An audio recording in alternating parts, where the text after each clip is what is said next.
வானதி சீனிவாசன் தொகுதி சட்டமன்ற அலுவலகத்திற்கு ISO தரச்சான்றிதழ் கிடைச்சிருக்கு அப்படின்ற ஒரு விஷயத்த குறிப்பிட்டிருக்கிறாங்க. இதுதான் தமிழ்நாட்டிலேயே முதல் முறையா ஒரு MLA-வுக்கு கிடைக்கிற அங்கீகாரம் அப்படின்னு சொல்றாங்க. அண்ணாமலை அதை பாராட்டி ஒரு பிரஸ் மீட் போட்டோஸ் வெளியே வந்திருக்குது. நீ வாங்குற 15 பிச்சைக்கு தேவையா? அடே இல்லன்னு ஒரு விளம்பரம், என்னடா விளம்பரம்? ஏன்னா இப்படி இருக்கலாம். எப்படின்னா, இந்த அக்காவுடைய சொந்தக்காரன் ஒருத்தர் இருக்கா, AMK மணிவண்ணன். இவன் அந்த அக்காவோட ஆபீஸ்ல ரொம்ப வருஷமா வேலை பார்த்துட்டு இருந்த ஒரு சகோதரிய வலுக்கட்டாயமா ரேப் பண்ணிருக்காங்க. வலுக்கட்டாயமா இந்த ஆபீஸ்ல ஒருவேளை ரேப் பண்ணினதுக்காக வேணா ISO கொடுத்திருக்கலாம். இந்த வானதி சீனிவாசனோட ஆபீஸ்ல உள்ளவங்க எல்லாம் ஒருத்தரை அடிச்சு துரத்துறாங்க, துன்புறுத்துறாங்க. அவர் மர்மமான முறையில ஒரு இடத்துல இறந்து கிடக்கிறார். ஒருவேளை இதுக்காக கூட இப்படிப்பட்ட ISO சர்டிபிகேட் கொடுத்திருக்கலாம். அந்த ISO சர்டிபிகேட் கொடுத்த கம்பெனி ஒரு கம்பெனி இருக்கு பாருங்க, கேக்ரான் மேக்ரான் கம்பெனின்னு சொல்லிட்டு துபாகூர் கம்பெனியை யார் நடத்துறாங்க அப்படின்னா, ஷாலு குப்தாங்கிறவங்க பாஜகவினுடைய தேசிய சோசியல் மீடியாவிலிருந்து தேசிய ஒருங்கிணைப்பாளராக இருக்காங்க. அவங்க நடத்தக்கூடிய ஒரு கம்பெனில இருந்து இந்த அக்காவா 5000 ரூபாய் காசை கொடுத்து எனக்கு இப்படி ஒரு ISO சர்டிபிகேட் கொடுங்க, அதை வாங்கிக்கிட்டு அதை அங்கிருந்து கொண்டுட்டு இங்க ஒண்ணு இருக்கு, அண்ணாமலைன்னு ஒண்ணு, அண்ணாமலை கொடுத்து வாங்குதான். இது அண்ணாமலை ஒரு கட்டத்துக்கு மேல போய் பேட்டினாரு, எங்க கட்சியினுடைய சட்டமன்ற உறுப்பினரை பாத்தீங்களா மக்களே, இவங்க உங்களுக்கான சேவைகளை செஞ்சிருக்காங்க மக்களே. அந்தமா பண்றதே ஒரு பிராடுத்தனம். அது பிராடுத்தனம் தெரிஞ்சு நீ ஒரு ஓதனை பாரு, இது எவ்வளவு பெரிய பிராடுத்தனம் பாருங்களா. இது கட்சா. இதுல இன்னொரு ஹைலைட் என்ன தெரியுமா பிரதர்? எப்படி இந்த நாச்சியப்பா பாத்திர கடையில 5000 ரூபாய் கொடுத்து இந்த அக்கா ஒரு கோப்பை அடிச்சு வாங்கிச்சோ, இந்த வேலைய இந்த அக்காவுக்கு முன்னாடி 2011 ஒருத்தர் பண்ணிட்டாரு. யாரு? நரேந்திர மோடி தான். கட்சி கூட்டங்களுக்கு பேச போனா பஸ்ஸுக்கு காசு கொடுத்தாதான் அந்த கட்சி கூட்டங்களுக்கே பேச போயிட்டு வர முடியும் சூழல்ல இருந்த இந்த வானதி சீனிவாசன் இன்னைக்கு கிட்டத்தட்ட 1000 கோடி ரூபாய்க்கு சொத்து எங்க இருந்து வந்துச்சு? 2011க்கு பிறகு இன்னைக்கு வரைக்கும் இவங்களுடைய சொத்து 800% அதிகரிச்சிருக்கு. எப்படி நடந்துச்சு? போன பொங்கலுக்கு டெல்லியில போய் பொங்குனீங்களே, என்னக்கா மறந்துட்டீங்களா? சக்கரை படம் மட்டும் வந்துருந்துச்சுன்னு வைங்க, கல்லா கட்டிருக்க தமிழ்நாடு பொழந்து கட்டி ஓடி இருக்கும். சக்கரை இடிக்கிற சக்கரை, அது பானிக்கு என்ன அக்கறை, நீ நிக்கிற டெல்லியில போய் நிக்கிற. இது உங்களுக்கு புரியாது, மக்களுக்கு புரியாது, ஆனா இந்த அக்கா வானதிக்கு புரியும். ட்ரைப்ஸ் பார்வையாளர்களுக்கு வணக்கம். இன்று நம்மோடு சமூக செயல்பாட்டாளர் திரு சத்யபிரபு செல்வராஜ் அவர்கள் இணைந்துள்ளார். வாருங்கள், அவரோடு பேசலாம். சொல்லார் வணக்கம். வணக்கம்.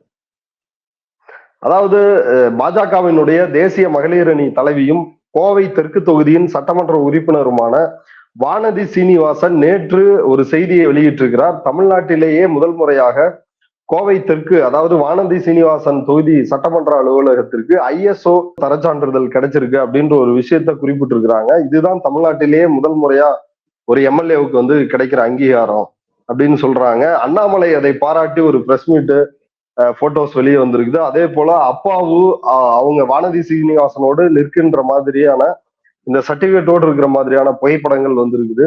உண்மையில் வானதி சீனிவாசனுக்கு ISO நிறுவனம் தரச்சான்றிதழை வழங்கி இருக்கிறதா? என்னடா கேள்வி கேட்டதுமே கிறுக்க மாதிரி சிரிக்கிறாரு. தயவு செஞ்சு தவறா எடுத்துக்காதீங்க.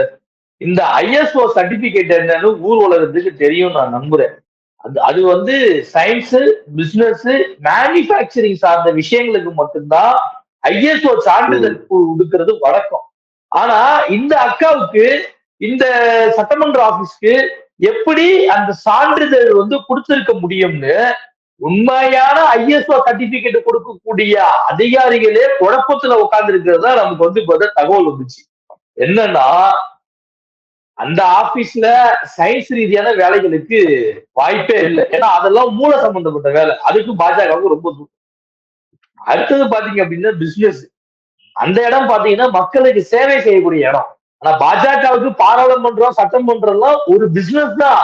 ஆனா நான் சொல்றது என்னன்னா, அந்த இடங்கள் மக்களுக்கு சேவை செய்யக்கூடிய ஒரு இடம்.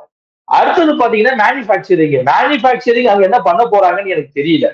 ஏன்னா இப்படி இருக்கலாம். எப்படின்னா, இந்த அக்காவுடைய சொந்தக்காரன் ஒருத்தர் இருக்கா, AMK மணிவண்ணன். அக்கா என்னக்கா ஞாபகம் இருக்கா?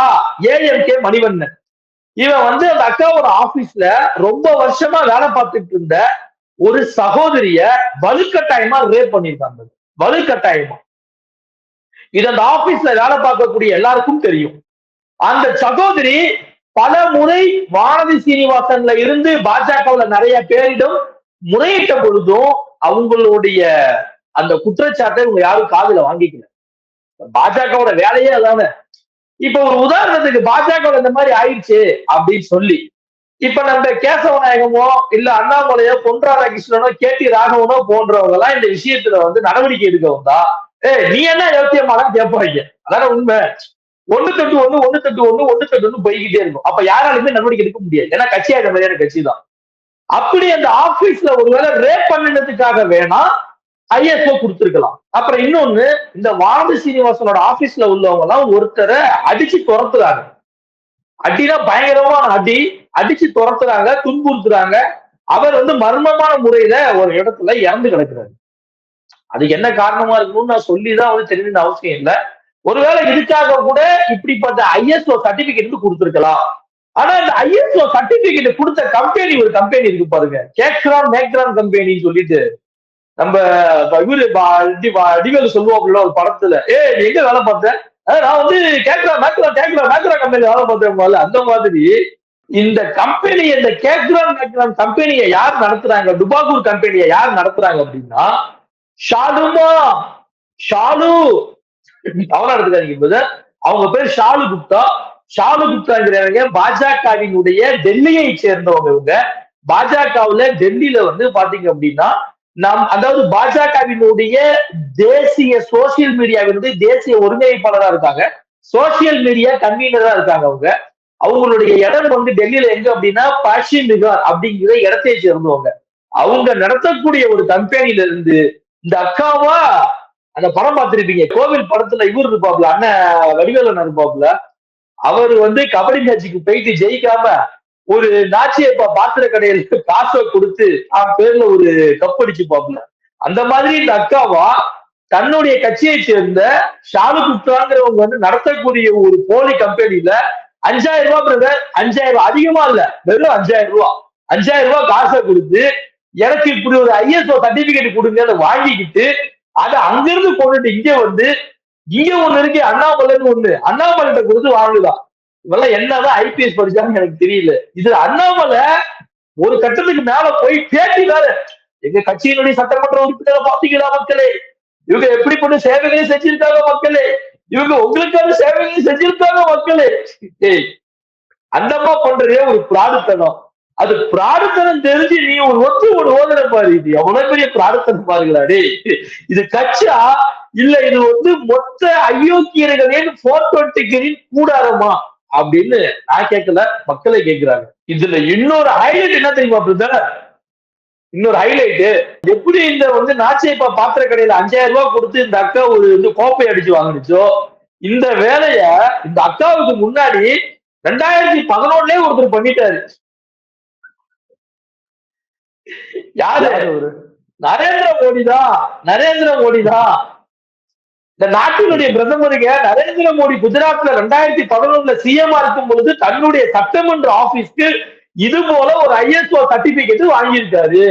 இதேதான் நாச்சியப்பா கடையில, இங்க நம்ம ஊர்ல ஒரு நாச்சியப்பா கடை தான், அங்க ஒரு சேட்டப்பா கடை, அங்க ஒரு சேட்டப்பா கடையில காசை கொடுத்து வாங்கின சர்டிபிகேட்.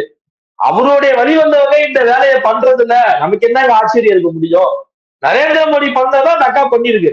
ஏன்னா நக்காவுக்கு ஆசை, அடுத்தது நாமளும் சிஎம் ஆயிடலாம், நாமளும் பிரதமர் ஆயிடலாம், அதனால நரேந்திர மோடி மாதிரியே நாமளும் பண்ணலாம் அப்படின்னு ஒரு ஆசையில பண்ணிருக்கு. ஆனா அது நம்ம தமிழ்நாட்டுல இந்த விஷயம் எடுபடுமா? இப்படி ஒரு சர்டிபிகேட் குஜராத்ல நரேந்திர மோடி வாங்கி காமிச்சா அங்க உள்ளவங்க நம்பலாம்.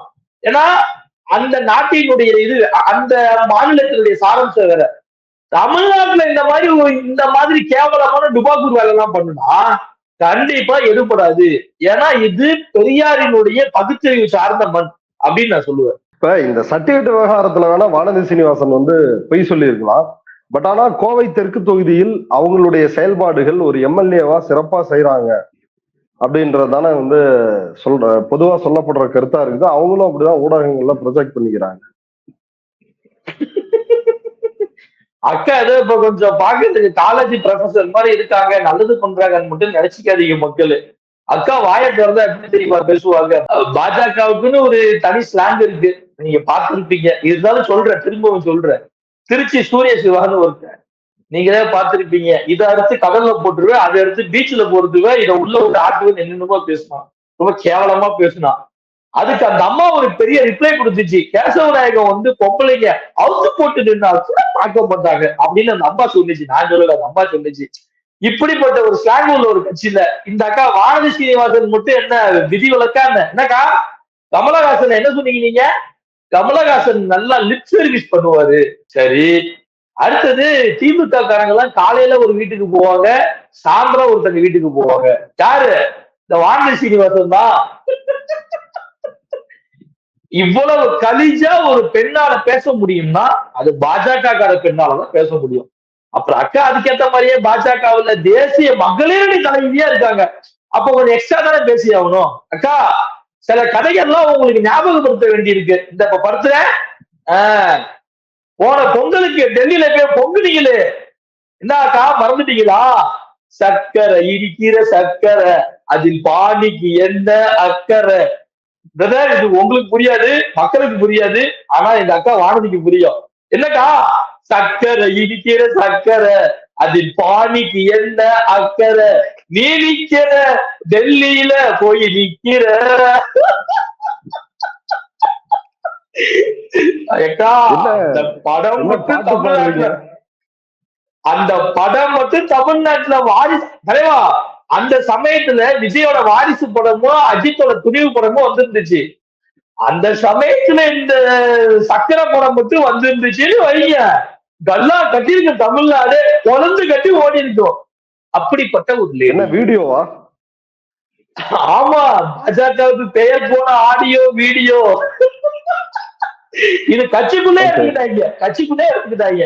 கடைசியில டெல்லியில நம்ம ஐயா ஜெண்டா தான் காப்பாத்தி விட்டாப்ல. அந்த அக்காவே போனா போயிட்டு போகுது, பொழைச்சு போகுது, விடுங்கடா பாவம்தான் அப்படின்னு ஜெண்டா தான் காப்பாத்தி விட்டாப்ல. அப்படி ஒரு கதை அந்த கதை. சக்கரை இடிக்கிற சக்கரை, அது பானிக்கு என்ன அக்கறை, நீ நிக்கிற டெல்லியில் நிக்கிற. ஒண்ணு. அடுத்தது கமலஹாசன் லிப் சர்வீஸ் பண்ணாரு. அக்கா நீங்க அந்த அக்கா அந்த இந்த சர்வீஸ் என்னக்கா மறந்துட்டீங்களாக்கா? பொறி உருண்டை சர்வீஸ் மறந்துட்டீங்களா? கட்சிக்காரங்க எல்லாத்துக்குமே தெரியுமே, இல்ல அதையும் உட்கார்ந்து விளக்கமா பேசணுமாங்க? ஏங்கா உங்களுக்கு இது தேவையில்லாத வேலை? ஏதோ எம்எல்ஏவா இருக்கீங்க, மக்களுக்கு 4 விஷயம் செய்றீங்களோ செய்யல, கம்முன்னு இருக்க வேண்டியதானே. இந்த வேலை உங்களுக்கு தேவையா? ஒரு படத்துல வந்து பேசுவாங்கல்ல, ஒரு படத்துல கவுண்டமணி வந்து செந்தில பார்த்து இது கேட்பாப்ல, ஏய் நீ வாங்குற 5-10 பிச்சைக்கு இது தேவையா? நீ வாங்குற 10-5 பிச்சைக்கு இது தேவையா? அண்ணே இல்லன்னு ஒரு விளம்பரம், என்னடா விளம்பரம் எதுக்குடா சொல்லலாம் அப்படிவாங்கல்ல. அப்படிதான் எனக்கு சக்கரை பத்த ஞாபகம். அடுத்தது அக்காவுடைய சொத்துக்களை நம்ம பார்க்கணும். இந்த அக்கா ஒண்ணு நல்லா வந்து கத்தி கத்தி வெள்ளை வெள்ளையா பேசுறாங்கிறதுனால இந்த அக்கா ஒண்ணு யோக்கியம் யாரும் நினைச்சுக்க வேணாம். 2011 சென்னையில மயிலாப்பூர்ல பாஜகவை சேர்ந்த ஒருத்தருக்கு சொந்தமான ஹோம் அப்ளையன்சஸ், அதாவது வீட்டு உபயோக பொருட்கள் கடை ஒருத்தர் வச்சிருந்தாரு. அவருடைய கடையில சீலிங் ஃபேனை 700 ரூபாய்க்கு 4 மாசம் வந்து இஎம்ஐ கட்டுற மாதிரி இந்த அக்கா வாங்கியிருக்காங்க. வெறும் 700 ரூபாய் ஃபேனை 2011 4 தவணை, அதாவது 4 தவணை கட்டுற மாதிரி வாங்கியிருக்காங்க. அதுல 3 தவணை தான் கட்டினாங்க, ஒரு தவணை கட்டல. இப்படி இருந்த வானதி சீனிவாசன் கட்சி கூட்டங்களுக்கு பேச போனா பஸ்ஸுக்கு காசு கொடுத்தாதான் அந்த கட்சி கூட்டங்களுக்கே பேச போயிட்டு வர முடியும்ங்கிற சூழல்ல இருந்த இந்த வானதி சீனிவாசன் இன்னைக்கு இவங்களுக்கு ஒரு காரு, இவருடைய கணவருக்கு ஒரு காரு, இவங்களுடைய பசங்களுக்கு ஒரு காரு, கிட்டத்தட்ட 1000 கோடி ரூபாய்க்கு சொத்து எங்க இருந்து வந்துச்சு? 2011 பிறகு இன்னைக்கு வரைக்கும் 800%, அதாவது இவங்களுடைய சொத்து வந்து 800% அதிகரிச்சிருக்கு. எப்படி நடந்துச்சு? இது எப்படி சாத்தியம்னு தெரியல. கண்டிப்பாக ஊழல் செஞ்சாங்களா, இல்ல கையூட்டு பெற்றாங்களா, இல்ல லஞ்சம் வாங்கினாங்களா அப்படின்னு காவல்துறை அவசியம் விசாரிக்கணும்னு நான் சொல்லுவேன். இல்ல எப்படிங்க எந்த பிசினஸும் பெருசா பண்ணாம, ஒரே எனக்கு தெரிஞ்சு நான் இந்த கட்சியில ஒரு 5-6 வருஷமா இருக்கேன். கோயம்புத்தூர்ல ஒரு ஆபீஸ் போட்டிருக்காங்க இந்த அக்கா. அந்த ஆபீஸ்ல என்ன வேலைன்னா, இளைஞர்களுக்கு வேலை வாய்ப்பு, அதனை நாங்கள் உருவாக்கி தருகிறோம், நாங்கள் பெற்று தருகிறோம். அதாவது அடுத்தது மாணவர்கள் என்ன கல்வியை படிக்க வேண்டும், அதற்கு நாங்கள் இலவச ஆலோசனைகளை தருகிறோம் அப்படின்னு ஒரு வந்து சோசியல் சர்வீஸ் ஒரு சேவை அலுவலகமா தான் அந்த ஆபீஸை தொடர்ந்து நடத்திட்டு இருந்திருக்காங்க. அந்த ஆபீஸ்க்கு நானும் 2 முறை போயிருக்கேன். எனக்கு வேண்டப்பட்ட ஒரு தம்பி RSSல வால்பாறையை சேர்ந்தவன் இந்த அக்காவுடைய ஆபீஸ்ல 10,000 ரூபாய் சம்பளத்துக்கு வேலை பார்த்தான். அந்த பையன் கூட தான் நான் போயிருக்கேன். இப்படி ஒரு ஆபீஸ் வந்து சோசியல் சர்வீஸ்க்கான ஒரு ஆபீஸா வச்சிருந்த வானதி சீனிவாசனால எப்படி 800 மடங்கு அதிகமாக சொத்தை சம்பாதிக்க முடியும்? இது எப்படி சாத்தியம் அப்படின்னு நான் கேட்கிறேன். இதுல என்ன இருக்குங்கிறத காவல்துறை தான் விசாரிக்கணும்னு நான் சொல்லுவேன். இன்னும் சொல்ல போனா இந்த இந்த சட்டமன்ற பாராளுமன்ற உறுப்பினர்களுக்கான சிறப்பு நீதிமன்றம் ஒண்ணு இருக்குல்ல சென்னையில, அதாவது வழக்கு பதிவு செஞ்சு அந்த நீதிமன்றத்துல இந்த வானதி சீனிவாசன் மீது விசாரணை நடத்தணும் அப்படின்னு நான் சொல்லுவேன். ஓகே தோழர், இவ்வளவு நேரம் வானதி சீனிவாசன் குறித்த அந்த ISO சான்றிதழ் குறித்த விஷயங்களை எங்களோட பகிர்ந்துட்டதுக்கு எங்களுடைய நேயர்கள் சார்பாக மிக்க நன்றி. தேங்க்யூ.